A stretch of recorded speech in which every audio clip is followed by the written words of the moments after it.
Bueno, en el día de hoy les traigo un análisis de la serie Evangelion, principalmente de Hideaki Anno, su creador, y Shinji, que fue su personaje principal que reflejó todos los problemas inconscientes y su personaje de supervivencia. Así que hago un análisis desde mi clínica de la terapia cognitiva conductual y la visualización de Carl Jung para que entiendan desde dónde hago mi mirada. También igual hablo sobre todo algunos conceptos del psicoanálisis, pero más que nada les vengo a charlar un poco las curiosidades de esta serie que desde el primer capítulo cuando lo ves y podés interpretar estos símbolos, realmente te interpela muchísimo la historia que hay por detrás. Así que espero que los conmueva y los emocione de la misma manera que a mí. Y si no, no hay problema, para gustos están los colores. Pero les traigo este análisis que la verdad me inspira mucho a hacerlo porque me parece que el autor justamente reflejó sus heridas inconscientes como una última bala, como esperanza para la vida. Y fíjense, no solamente todo el éxito que esta saga le trajo, sino también un gran proceso de transformación interior. Antes de empezar con este análisis, para quienes no vieron nada de Evangelion, les recomiendo que miren por lo menos el primer capítulo antes de mirar este análisis para que le saquen un mayor sabor a todo lo que les voy a contar. Y para quienes lo vieron hace mucho tiempo, les recomiendo que lo vuelvan a mirar. Porque a mí me ha pasado en particular que a lo largo de mi vida he tenido distintas épocas donde he visto la serie, pero cuando uno va elevando su conciencia, cuando uno va entendiendo otros detalles de la vida y de uno mismo, empezás a ver simbología que siempre estuvo ahí, pero que antes no lo veías porque no lo entendías. Así que respecto a la simbología que hay por detrás de Evangelion, ese es un video que tengo pendiente por armar, así que ya lo van a ir viendo en mi canal. Así que si les interesan estos temas, suscríbanse para que luego puedan recibir las notificaciones de mis nuevos videos y estén al tanto. Así que van a ver algunos spoilers en este análisis. Principalmente voy a hablar de la vida del autor, todo lo que estuvo por detrás en el armado de Evangelion, curiosidades y bueno, también su relación con el personaje principal. Así que bueno, vamos con eso. Debemos empezar por el comienzo, ¿no? La chispa que lo inspiró a escribir Evangelion. Que básicamente esto comenzó en 1993, en el punto más bajo de su depresión, que duró 4 años. El creador sentía que ya no podía caer más profundo y que estaba en un escenario de vida o muerte. En lugar de rendirse, se aferró a su última idea terapéutica y decretó: voy a grabar en una obra todo lo que soy, todo mi vacío, mi cobardía y mi dolor. Si fracaso y a nadie le importa, ya no queda nada más que perder. Entonces, esto fue básicamente esa luz que surge en esos momentos de oscuridad, que es ese llamado del alma. Uno tiene a veces que terminar de romperse para que el alma pueda resurgir y a veces uno lo hace a propósito con la muerte al ego, pero en este caso él llevaba una vida que básicamente lo mantuvo en una autoexigencia constante, en un perfeccionismo. Entonces, para esta época donde él dijo, bueno, esta es mi última bala, voy a aportar todo a este último anime, de ahí surgió esta idea de hacer Evangelion. Él se juntó con su amigo Toshio Okada, que fue cofundador de Gainax, y le dijo que quería hacer una serie sobre un chico que se niega a subirse a un robot gigante porque tiene miedo que su padre lo rechace y de lastimar a los demás. El motor inicial no fue el misticismo ni los ángeles que aparecen en la serie, sino que el motor fue la necesidad visceral de Anno de gritar su propia herida de abandono al mundo. El primer capítulo es el espejo directo de este hombre colapsando en el 1993 y de cómo Gendo, que es el personaje en la serie que es el padre de Shinji, y el Eva 01, que es el robot que pilotea Shinji, representan los verdugos de su propia mente. Hideaki Anno se había construido una coraza rígida de director perfeccionista, genio de la animación y obsesivo del trabajo. Básicamente fue su personaje de supervivencia. El personaje de supervivencia es este ego que te hace creer que vos sos eso y nada más que eso. Entonces el autor se había creído que si él no hacía anime, no había vida. Pero eso también te consume porque no te sentís merecedor, porque no te sentís valioso. Entonces todo eso te va ennegreciendo y por eso es que les digo que esto fue como su chispa divina diciendo: voy a hablar de lo que me pasa y eso también lo ayudó a transmutar su dolor, sobre todo lo que va pasando en el recorrido de la edición de la serie. Así que básicamente el autor pensaba que su valor como ser humano dependía exclusivamente de lo que producía y de la aprobación de la industria. Acá estamos hablando de la autoexigencia y de la validación externa. Reflexionen sobre esto porque realmente está muy normalizado el hecho de que necesitamos la aprobación del otro para sentirnos valiosos. A veces uno diría, no, yo hago mis propias reglas. Sí, pero fíjate qué tanto de tus propias reglas están interpeladas por la aceptación o la crítica o la mirada de un otro ajeno, que no seas vos. Porque la soberanía en realidad consiste en que vos puedas estar en tu propio eje, te valides a vos internamente y no necesites la validación externa. Pero bueno, para llegar a la soberanía, uno tiene que matar al ego, uno tiene que justamente enfrentar su noche oscura del alma. Y lo que le pasó a Hideaki Anno fue esto de enfrentar su noche oscura del alma.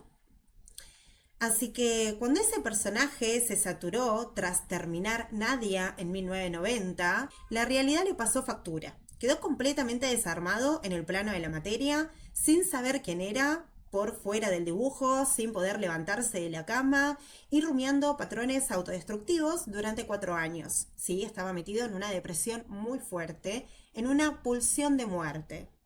Que para los que no conocen el concepto de pulsión de muerte es un concepto súper antiguo que viene de Freud, sí, es un concepto freudiano, que básicamente define la tendencia fundamental de todo ser vivo a regresar a su estado inorgánico e inerte, buscando la reducción absoluta de la tensión.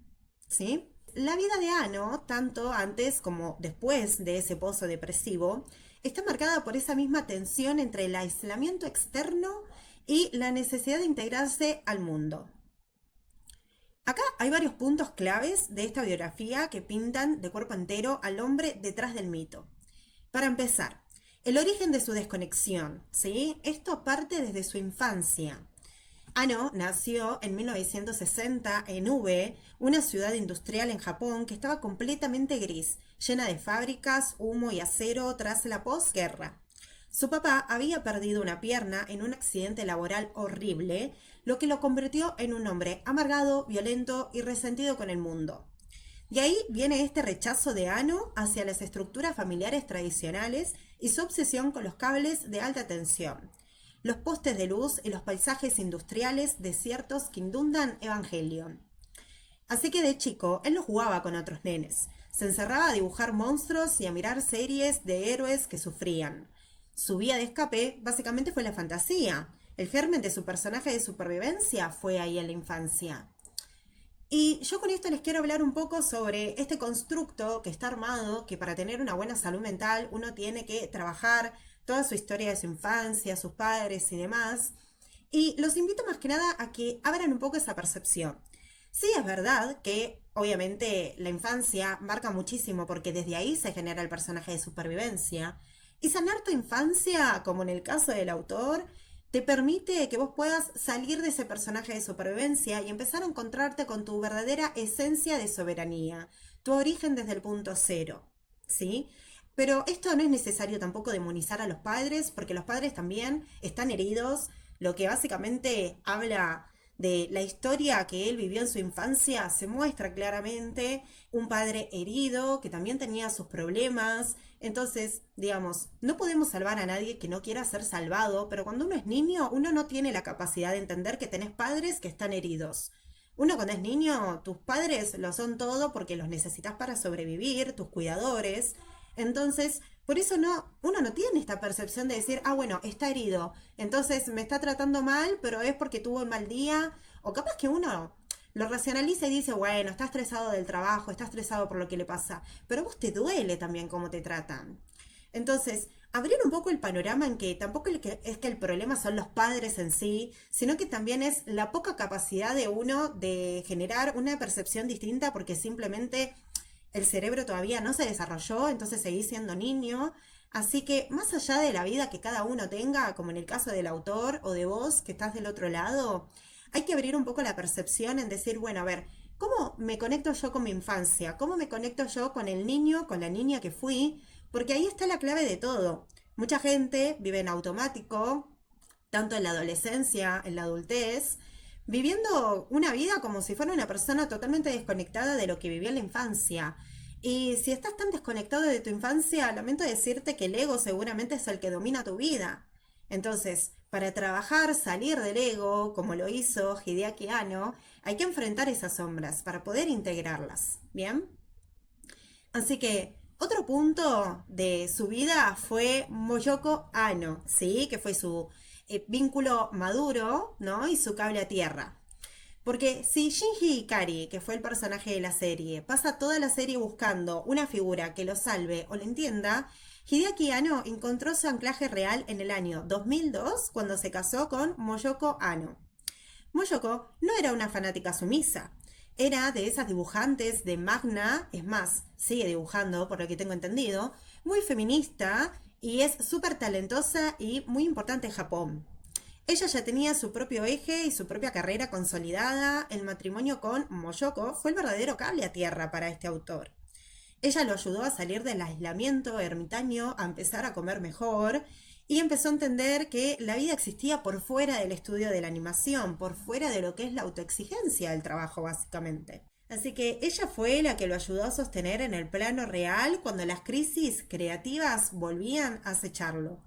Otro punto muy importante fue el colapso de Rebuild y el documental que lo muestra todo. Bien, esto sucedió en el 2007, cuando Anno fundó su propio estudio independiente, Estudio Kara, para rehacer Evangelion desde cero en 4 películas. Bien, quería ver si, ya estando un poco más sano, podía dominar a su monstruo, pero la sombra volvió. La producción de la última película, Evangelion 3.0 más 1.0, se estiró casi una década porque Anno volvió a caer en bloqueos masivos, internaciones por estrés y crisis donde no sabía cómo cerrar la historia. La cadena japonesa NHK grabó un documental histórico de 4 años siguiendo un proceso llamado The Professional, Hideaki Anno Special. Ese documental es una joya clínica. Muestra a un Ano que camina encorvado, que duerme en el piso del estudio, que descarta meses de trabajo de sus animadores a 3 días de entregar porque no se siente real y que confiesa en cámara que no se suicidó en esa época simplemente porque el dolor físico de matarse le daba impresión. Así que es el retrato de un tipo entregando su vida entera en el altar de su obra para poder sanar de una vez por todas. Otro punto importante en la carrera del autor fue que en el 2021 finalmente estrenó el cierre de la saga. La película no fue solo un éxito, sino que funcionó como el cierre de su terapia. En los minutos finales, Anno toma una decisión vanguardista. Rompe la animación tradicional y empieza a mostrar los bocetos, los fondos vacíos del estudio de grabación y finalmente mete imágenes de la ciudad real, su ciudad natal, V, grabados con drones en acción real. El mensaje básicamente fue contundente y directo a su público. Se terminó el dibujo, desmantelamos el ego, salgan de la pantalla y vayan a vivir en el plano material. Así que haber completado ese ciclo le dio una paz que no le había tenido durante 40 años. Hoy en día, este autor sigue trabajando, pero se lo ve mucho más plantado, filmando proyectos que le divierten y habiendo dejado ir por fin la necesidad de esconderse detrás del dolor de Shinji.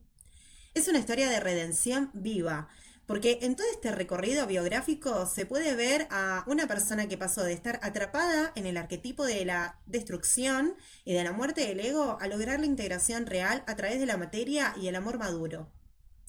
Así que realmente inspira muchísimo, muchísimo la historia del autor cuando uno la empieza a indagar, conmueve un montón y sobre todo a mí, con mi mirada de psicóloga, dije, acá se ven todos los hilos y mientras volvía a ver la serie, en cada capítulo, en cada frase, podía notar de que era como un diálogo interno de él, de sanación, así que realmente es muy maravilloso volver a ver la serie y analizar todo este proceso.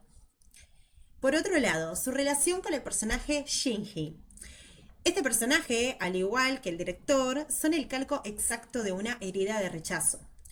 Esto fue alimentado por la autoexigencia tiránica, cuando, por ejemplo, les decía que el padre había sufrido su accidente y lo maltrataba, todo esto le deja un mensaje defectuoso de que no tenía valor, de que no sos valioso, ¿sí? Que no sos valioso por existir.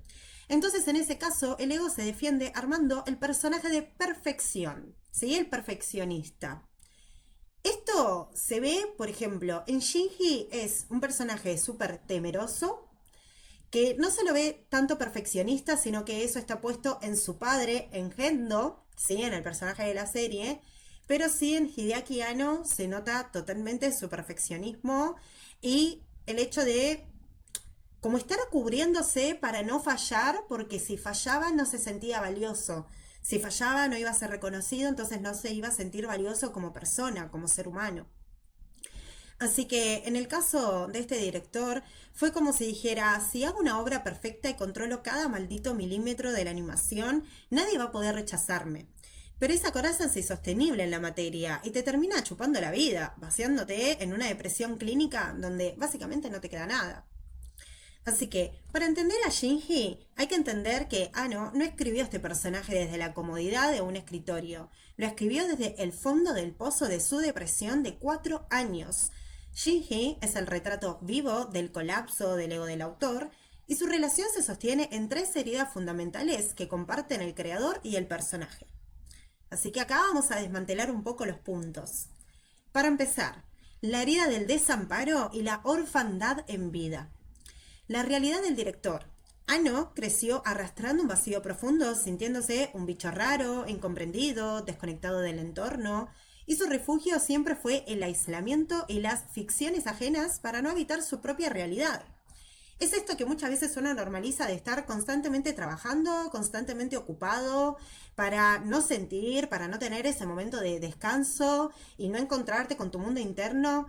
Y lamentablemente eso, por más que estés metido quizás en una rutina que te lo exija, si vos mismo no te lo permitís, bueno, ahí el ego te empieza a consumir, ¿sí? Y el alma no tiene espacio para manifestarse. Esto se ve, por ejemplo, en el reflejo de Shinji. Gendo, que es el padre de Shinji en la serie, lo echa a los 4 años tras la desaparición de su madre. Anno plasma en esa infancia desértica en el campo de su propio sentimiento de soledad y, por ejemplo, se nota que el Walkman que lleva Shinji, que usa todo el tiempo para aislarse del mundo, es un símbolo exacto de la trinchera que el mismo Anno construyó en su juventud para no ser tocado por nadie. Lo que otras personas llamarían como el antisocial, ¿no? O el introvertido. Por otro lado, está el valor indexado a la utilidad, este trauma de rendimiento, de autoexigencia, que te aísla totalmente de tu valor humano. La realidad del director fue que antes de Evangelion, Anno puso toda su vida y su valor personal en su trabajo como director en el estudio Gainax. Sentía que si no producía algo brillante no valía nada. Cuando sus proyectos anteriores no tuvieron el éxito esperado, su psiquis se vino abajo porque no tenía un eje interno, dependía del aplauso externo. Básicamente esto de depender de la validación externa de que te diga si sos grandioso o no servís para nada o sos un inútil. Que de hecho, mientras vas mirando la serie, vas viendo cómo Shinji justamente dice, ay, no debí venir, no quiero molestar. Y ahí ves su poco merecimiento, ahí ves justamente este reflejo de no sentirse valioso, y ves cómo también todo eso se va mutando con su vínculo con su tutora Misato, porque Misato le dice, este es tu hogar. Entonces Shinji se le brillan los ojos cuando por momento dice, este es mi hogar, estoy en casa, y realmente eso, ay, te conmueve de una manera, porque cuando vos empezás a ver toda esta historia del autor y todo lo que hay por detrás, es como que hasta me dan ganas de volver a llorar en este momento, porque es súper conmovedor, o sea, es traspasar la pantalla y es un contacto de alma a alma, básicamente. Así lo todo se ve en el reflejo de Shinji, cuando, por ejemplo, él se sube al EVA 01 repitiendo en bucle, no debo huir, no debo huir, pero no pilotea por heroísmo o vocación, sino que pilota porque es la única forma en que su padre lo registre y que la gente de NERV lo felicite. Entonces, Anno vuelca en Shinji esa distorsión tan común del ego de creer que solo tenés derecho a existir si sos útil para el sistema. Así que la cabina del EVA es básicamente el escritorio de trabajo donde Anno se consumía a sí mismo para que el entorno lo validara. Otro punto muy importante fue el dilema del erizo, que este es el miedo a la intimidad. El dilema del erizo, bueno, es básicamente cuando uno se conecta con el otro, te vas acercando y te podés ir lastimando porque ambos se pinchan, ¿no? En este caso, la conexión psíquica es que el núcleo que une al director con Shinji, mientras más se acerca un erizo a otro para darse calor, más se lastiman con las espinas. Ano estaba aterrado de los vínculos reales, prefería la soledad, pero a la vez le desesperaba el vacío de estar solo. Ahí es cuando uno se protege para que no te lastimen, pero tampoco sabes estar con vos mismo. Entonces te hace falta ese cariño, ese calor, esa aprobación externa que él buscaba en los demás. Así que ahí se ven todas las heridas inconscientes que juegan. A Shinji le pasaba lo mismo, básicamente le aterraba que Misato, Asuka o su padre lo lastimen, entonces clava el mecanismo evitativo de manual. Prefiere mimetizarse con el fondo antes de que correr el riesgo de ser rechazado. Así que básicamente Ano no creó a Shinji para que lo amáramos, ¿sí? Lo creó para desnudarse él mismo. Puso este personaje de 14 años, su propio miedo a vivir, su necesidad de desaparecer del mapa, su resistencia a conectar con los demás. Y ahora vamos a hablar de algo muy hermoso que es la intro, ¿sí? De la serie.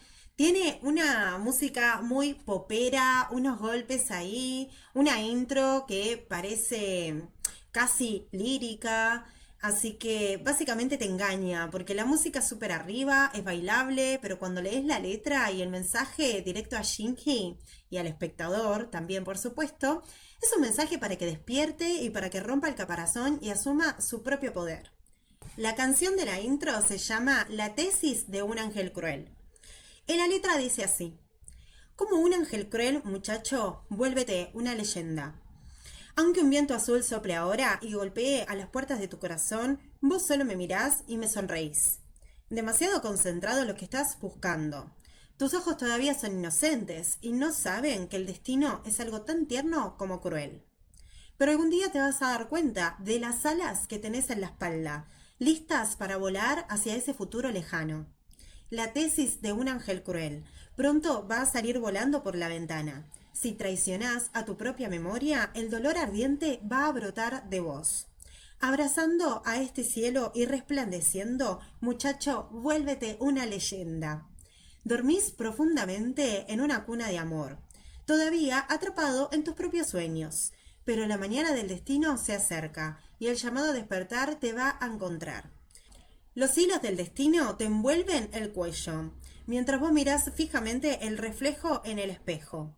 Si quieres vivir de verdad en este mundo, vas a tener que extender tus alas y volar libre.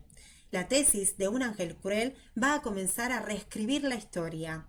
Por toda la tristeza que estás cargando, vas a encontrar la fuerza para levantarte, brillando más fuerte que el propio sol. Muchacho, vuélvete una leyenda. Es tremenda esta letra, o sea, fíjense que básicamente dice todo el tiempo que hay que dejar de dormir, dejar de mirar los hilos del destino y el reflejo del espejo, ese ego, ese personaje de supervivencia, y despertar para convertirse en el soberano de su propia historia. Así que, sin querer queriendo, esta letra básicamente le estaba hablando también al director, ¿bien? La letra la escribió una mujer llamada Neko Oikawa. Y la genialidad, o más bien una ironía, de todo esto es que ella no tenía ni idea de qué trataba Evangelion. O sea, no sabía nada de la serie. El proceso fue hiper express y funcionó de una manera muy desapegada, casi por canalización del apuro. En el estudio Gainax la contrató a través de la discográfica King Records. Oikawa se sentó con el productor de la serie, vio apenas unos bocetos rápidos del anime en blanco y negro y 2 minutos de metraje de lo que se estaba produciendo en ese momento. La única pauta que le dieron desde el equipo de Hideaki Anno fue que querían algo filosófico y que no fuera la típica canción de robots gigantes donde el cantante grita el nombre del ataque o del mecha principal. Querían que se sintiera la perspectiva de alguien que mira la historia desde afuera. Así que Oikawa se volvió a su casa y escribió toda la letra en apenas 2 horas. Como vio que en los bocetos aparecía una mujer misteriosa, que era Misato o Rei, y un adolescente Shinji, decidió pararse desde la perspectiva arquetípica de una madre o una fuerza femenina mayor que mira con compasión, pero con severidad, a un chico atrapado en su caparazón, exigiéndole que despierte y se convierta en una leyenda. El compositor de la música fue Toshiyuki Omori, quien armó esa melodía tan rítmica y la cantó Yoko Takahashi. Ano no escribió la canción, sino que delegó eso en Oikawa, quien, bajo la presión del tiempo y con un par de imágenes abstractas, cansó el concepto al vuelo y redactó ese himno que, sin querer, terminó resumiendo a la perfección toda la tesis psicológica y la mística de la serie. Y la reacción del director cuando escuchó la versión final de la intro fue, a su fiel estilo de Ano, una mezcla de sorpresa absoluta y obsesión por el control. Al principio, cuando le presentaron la maqueta musical con la letra ya grabada, Ano se quedó mudo. No se esperaba para nada un ritmo tan popero, bailable y arriba de una serie que por dentro era tan densa, cruda y depresiva. De hecho, su idea original para la intro de la serie era usar una pieza de música clásica, algo así como Beethoven, que después igual lo metió en algún capítulo clave. Pero cuando se sentó a leer la letra de Oikawa y a procesar el impacto de la melodía, le voló la cabeza. Entendió al toque que ese contraste era brillante. La música alegre y canchera funcionaba como la máscara perfecta. Así que el ego o el personaje del que tanto veníamos hablando, para enganchar al espectador, mientras que la letra y la mística visual le clavaban el puñal por la espalda. Así que a partir de ahí, Ano se obsesionó con el montaje de las imágenes de la intro, para que encajaran milimétricamente en la canción. Él mismo dirigió este storyboard del opening y se pasó días enteros encerrado editando cuadro por cuadro. Quería que los destellos, el árbol de la vida que aparece del Cábala como símbolo, las pantallas de texto que parpadean a toda velocidad y los rastros. Él mismo dirigió el storyboard del opening y se pasó días enteros encerrado editando cuadro por cuadro. Quería que los destellos, el árbol de la vida, de la cábala, que aparece como símbolo, las pantallas del texto que parpadean a toda velocidad y los rostros de Asuka, Rei y Shinji cortaran el plano exactamente al ritmo de los golpes de la batería.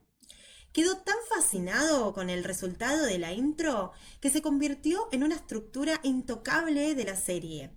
Sabía que esa combinación de sonido arriba y símbolos místicos abajo creaba una disonancia cognitiva que en el que la miraba lo dejaba como preparándose la cabeza para un viaje psicológico de lo que se venía. Y con esto les voy a contar ahora la historia de la voz de Shinji. La llegada de Megumi Ogata a Evangelion es de esas historias muy particulares del ambiente del anime, porque se dio a través de una mezcla de reconocimiento profesional ciego y un casting de descarte que terminó encajando de manera milimétrica. Para mediados de 1994, cuando se estaba armando el proyecto, Hideaki Anno tenía un enorme problema. No encontraba a nadie que pudiera captar la vibración exacta de frustración, fragilidad y angustia que requería Shinji Ikari. Probó muchísimos actores masculinos, pero todos sonaban o demasiado heroicos, o demasiado planos, o con la típica voz de la animación de la época, y nada encajaba con el nivel del trauma real que Anno quería transmitir en su personaje. Así que el recorrido de cómo Ogata terminó metida en el búnker de NERV es el siguiente. Para empezar, ella ya había trabajado en Sailor Moon, ¿sí? Entonces el primer contacto indirecto de Anno con el trabajo de Ogata fue gracias a Kunihiro Ikuhara, que fue el director de Sailor Moon y el amigo íntimo de Anno.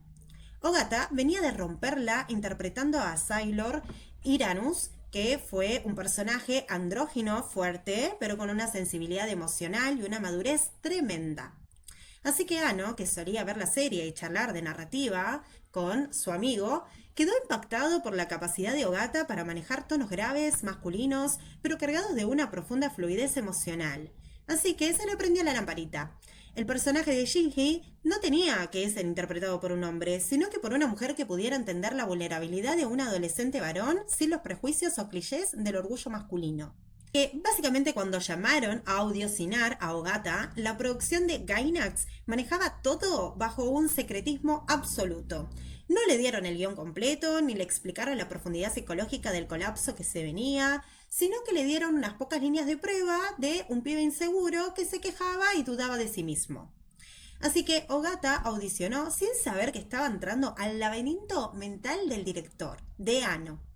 Sin embargo, su lectura fue tan orgánica y desgarradora que en cuanto Ano escuchó la cinta de la prueba, frenó el proceso de selección de inmediato. Dijo, es ella. Captó al instante que Ogata no estaba actuando la timidez, sino que le estaba poniendo el cuerpo a la incomodidad del personaje. Así que, en el momento en el que Ogata aceptó el papel y pisó el estudio para empezar a grabar los primeros episodios, se chocó de frente con la realidad del proyecto. Ano no buscaba una interpretación pulcra de micrófono, buscaba una catarsis. La actriz contó en varias entrevistas posteriores que el proceso de producción era caótico porque Ano cambiaba los libretos sobre la marcha y la empujaba constantemente al límite físico para que los gritos y los llantos dentro del Eva sonaran reales, con hiperventilación incluida, así que ella terminó aceptando este desafío, pero no por un contrato comercial, sino porque se dio cuenta de que el director estaba usando la serie para no volverse loco, y su profesionalismo la llevó a comprometerse a ciegas con su visión. Lo que terminó por destapar Megumi Ogata en sus entrevistas de los últimos años es que había una intimidad y crudeza brutal. Eso confirmaba milimétricamente el hilo invisible que, por ejemplo, yo detecté en la pantalla, que habían algunas frases que yo dije, esto claramente fue una conversación entre Ogata y Ano. Entonces, charlando todo esto con Gemini, que yo estuve investigando muchas cosas y también lo estuve armando toda esta guía con Gemini, me dice, sí, es tal cual. O sea, eso que viste en ese capítulo seguramente salió de la conversación que tenían ellos por horas. Y es básicamente ahí se ve toda como la sanación del director, ¿no? Porque se ve todo el desgarro de sus heridas, pero también esos pequeños momentos de chispa divina, de salvación, de lucidez. Y la verdad que es hermoso eso que se construyó entre Megumi Ogata y Hideaki Anno. Así que lo que ella terminó por destapar en estas últimas entrevistas fue eso, que la dinámica de grabación no se parecía a ningún otro trabajo en la industria, que era una constante transfusión de almas entre ella y el director. Hay testimonios y anécdotas de Ogata sobre su trabajo con el autor que realmente vuelan la cabeza y que muestran cómo ella fue el sostén real en medio de la pulsión de muerte del estudio. Como por ejemplo el colapso en el suelo y el pacto de los 14 años. Ogata contó que mantener la vibración de un chico de 14 años atrapado en el trauma, el rechazo de su padre y el modo de supervivencia la drenaban por completo. Ella experimentaba estos Ella explicaba que los adultos maduramos poniéndonos armaduras en el cuerpo paso a paso. Por ejemplo, sé que esto me hace daño, entonces lo sello, decía, que eso básicamente es disociación, ¿sí? Yo entiendo que mucha gente está acostumbrado a esto, o la típica frase que decimos acá de ponerle el pecho a las balas, no le des pelota, no le des importancia a eso, pero realmente eso, en vez de acercarte a vos mismo, te termina aislando y básicamente te termina consumiendo tu propio ego. Así que, para actuar a Shinji, esto le exigía sacarse todas las armaduras y quedarse con la piel viva de un nene expuesto. Hubo una escena mítica, justamente esto aparece en el capítulo 6, cuando Shinji rescata a Rei Ayanami de la cabina hirviendo y le dice una frase que a mí me impactó muchísimo, que acá fue donde Ogata le dio a sí misma, a los gritos, el llanto y la hiperventilación que tenía que poner en el personaje. Y al terminar la toma se quemó por dentro, ¿sí? Se le aflojaron las piernas, se desplomó en el suelo del estudio, incapaz de levantarse. La frase que Shinji le dice a Rei en este capítulo, si mal no recuerdo, es: no vuelvas a decir que no tienes nada por vivir antes de una misión. Es muy triste. Y eso se lo dice cuando la rescata y ella como que le dice: no sé qué hacer en estos momentos o no sé qué decir en estos momentos. Y Shinji le dice: ¿por qué no intentas sonreír?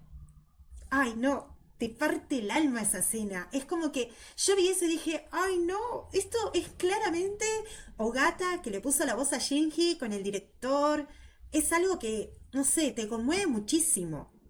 Y en ese momento, donde ella estaba, digamos, interpretando todo este dolor del personaje, básicamente se le aflojaron las piernas y se desplomó en el suelo del estudio, incapaz de levantarse. Así que en ese colapso absoluto, Ano no actuó como un director distante, sino que entró corriendo a la cabina de la grabación, se sentó en el piso al lado de ella, le agarró de la mano con los ojos llenos de gratitud y vulnerabilidad y le dijo: gracias por mantener siempre vivos los sentimientos de alguien de 14 años. Fui gracias a vos que nunca soltaste esa emoción que pudimos crear Evangelion. Ay, no, te mata esta parte, te mata. Así que ella recordó esa charla diciendo: ah, no, fue el único que reconoció mis batallas reales. Ay, a mí me conmueve un montón. Así que bueno, otro dato muy importante fue el método en vivo y los guiones en blanco. En otra entrevista, Ogata destapó el caos creativo que implicaba trabajar con Ano debido a su estado emocional. Contó que a diferencia de cualquier otra serie donde te dan los libretos con anticipación, en Evangelion el proceso era orgánico y mutaba según la salud mental del director. Así que Ano confiaba tanto en la intuición clínica de Ogata que llegó a ser algo inédito en el anime. La llamaba a las reuniones de guión y de escenario para pedirle su opinión antes de escribir las líneas. Ano le mostraba bocetos sueltos o ideas y le preguntaba qué sentía ella en el cuerpo. El diálogo que yo noté en Shinji y Rei, que le acabo de contar, nació de esa simbiosis. Ano usaba las charlas informales que tenía con ella y las devoluciones emocionales de la actriz para volcar su propia terapia en el guión de la semana. Otro punto muy importante fue el peso de la soledad en la cabina. La sintonía entre el personaje, la actriz y el autor llegó a ser tan densa que afectaba el plano físico. En las etapas más oscuras de la serie e incluso en los proyectos posteriores que expandieron la saga, Ogata confesó que grababa casi todas sus líneas sola en la cabina, aislada del resto del elenco. Ella explicó que cuando la trama exigía que los otros personajes trataran con frialdad, distancia o rechazo a Shinji, ella experimentaba ese dolor emocional de forma real en el set. Sentía la atmósfera cargada con esa vibración pesada del autor y su cuerpo entero dolía después de una jornada de grabación por haber sido el canal para drenar todas esas angustias. Por eso, toda esta situación de lo que va ocurriendo en la serie, Ogata básicamente no fue una empleada contratada para poner una voz linda y ya, sino que fue la persona que aceptó meterse en el fondo del laberinto con Ano, prestarle el cuerpo a sus traumas y sostenerlo cuando él sentía que no servía para nada. Fue la que le demostró a fuerza de empatía pura que su dolor importaba. Así que como verán, es una historia muy hermosa, muy conmovedora, la de Evangelion, la del director, con su proceso de alquimia, de transformación, de integración de la sombra. Y hay muchos, muchos símbolos. Está el árbol del Kabbalah, hay muchas referencias místicas que realmente quizás al principio no las entendés, pero cuando lo empezás a entender, cuando amplias tu conciencia, decís: wow, básicamente esta serie es un llamado al despertar del alma. Es fascinante. Así que espero que este resumen les haya gustado. Yo realmente lo disfruté muchísimo. Disfruto muchísimo la serie. Realmente me conmueve de una manera hermosa. Y realmente, si ya la vieron, vuélvanla a ver, porque si ustedes prestan atención a los diálogos, a estos detalles, y no se quedan en la superficialidad de lo que es el anime, de lo que son los personajes, intenten meterse básicamente en el arquetipo de lo que le pasa a cada personaje, fíjense en qué los interpelan, porque ahí también puede haber un llamado de su propia alma queriendo despertar. Así que bueno, nos vemos en el próximo resumen de Evangelion y de otras temáticas. Cuídense mucho.